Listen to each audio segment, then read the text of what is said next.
Hello everyone, Tater here. This is going to be part one of my birthday haul, and it's just going to be the presents that I got from my mom. I got them really early, because my birthday's not until the 16th.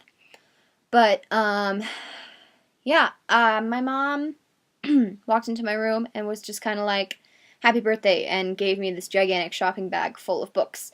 And they all involve The Wizard of Oz. The Wizard of Oz is one of my favorite movies. It's one of the first musicals I remember seeing and loving, and it's one of my fondest memories of my grandma and I.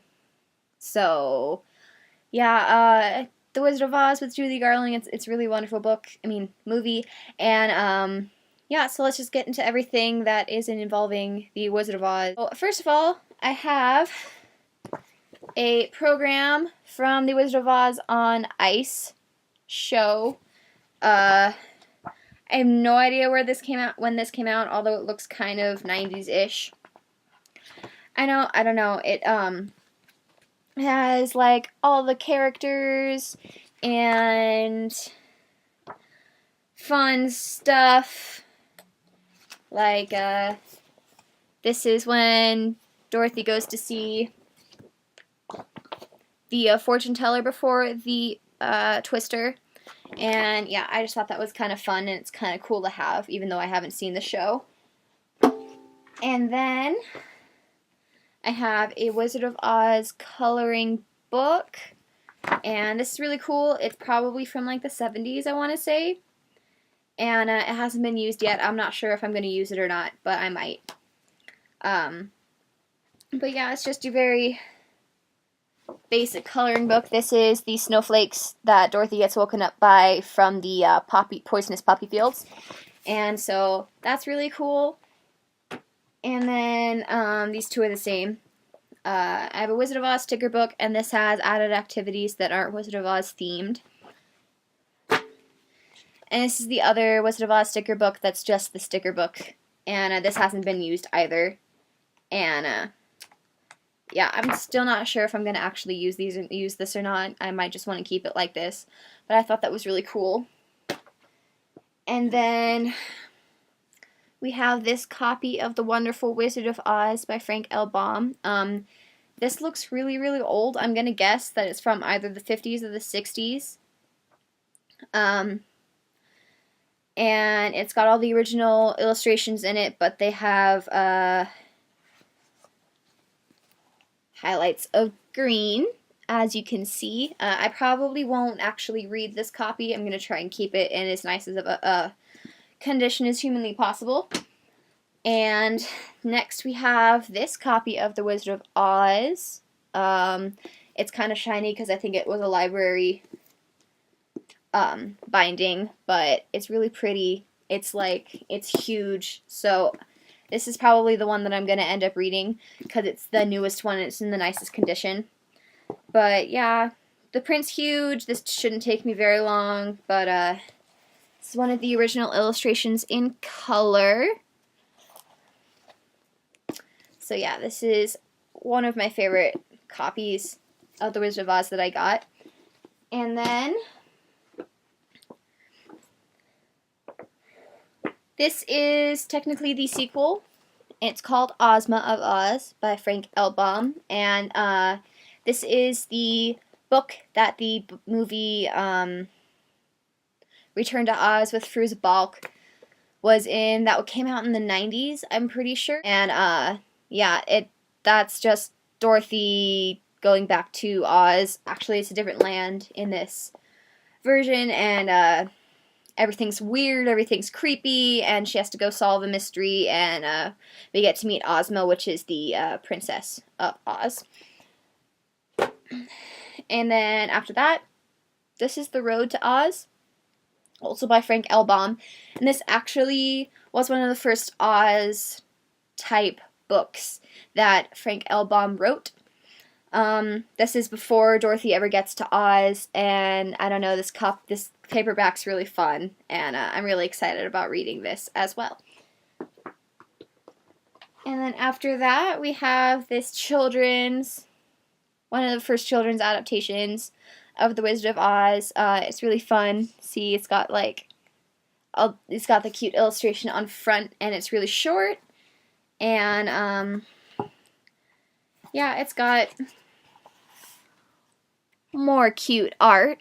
And after that, we have this really teeny tiny copy of The Wizard of Oz. It's like, it's palm sized, and I think it's really, really cute. Yeah, I don't know. This is unabridged and everything. I thought it was really, really cute and tiny.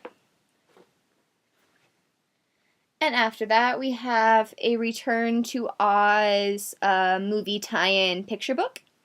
And this is from the scene in the movie where Dorothy is in the ornament room of the Gnome King. Yeah, the Gnome King, and that's where she's trying to figure out where all of her friends are. And it has illustrations based off of the movie, as you can see. And yeah, I really love Return to Oz. If you've seen The Wizard of Oz and you loved it, and you want to know about more to the story, then I suggest you go watch Return to Oz, because it's a little darker, but it's really, really good. So there's that. And after that, we have a Favorite Tales, The Wizard of Oz, and this is a really teeny tiny, again, it's an abridged version of the story, and it's really cute. It's got all these cute, like, different illustrations in it. There's some munchkins and Glinda, and they're looking at the slippers under the house. And then the next one is this paperback that I'm almost certain is from the 60s, of The Wizard of Oz. The cover's kind of torn up, but it's a really cool vintage book. And I don't think I'm going to be reading this copy because it's already worn in enough. But it's cool to have. And then we have another version of The Wizard of Oz. And this one's missing a couple of pages, but it's still really cute, and yeah, it's also nice to have. So, I got two more. Okay, I have this Puffin Classics version of The Wizard of Oz, and I just think it's really kind of cute and kind of creepy that they all look like dolls. I don't know, I think this is really, really cute, and yeah, I'm pretty sure this is unabridged, but it doesn't have any illustrations in it. But there's that. And then the topper to all of this is this brand new, obviously never read, copy of Wicked by Gregory Maguire. And I have read Wicked. I have a copy that's this edition as well. I really love the story. Wicked is one of my favorite musicals. I also have Son of a Witch and A Lion Among Men, which I have not gotten to reading yet. But I'm really excited about seeing what all happens with this adaptation of the story as well. So, yeah, that's everything that I've gotten for my birthday so far. It's really early in January, and I'm kind of excited to see what else happens as far as my birthday. I don't know. I know that so many different copies of one story and so many different editions and abridged, like, little kiddie versions may seem like a bit of excess, but I thought, hey, why not just start collecting copies of The Wizard of Oz? Since I've already got a collection started here, maybe I'll find a first edition. Could you imagine finding a first edition of The Wizard of Oz? I'll bet it's beautiful and old, and I bet it smells like mildew and dust, and I would love to own a first edition of The Wizard of Oz. But, yeah, guys, that's all I have to talk about. That's all I have to say. That's all I have to show you. I hope you enjoyed this. I hope it wasn't too weird. I don't know. Anyways, thank you for watching. Warm wishes from my bookshelf to yours. Goodbye.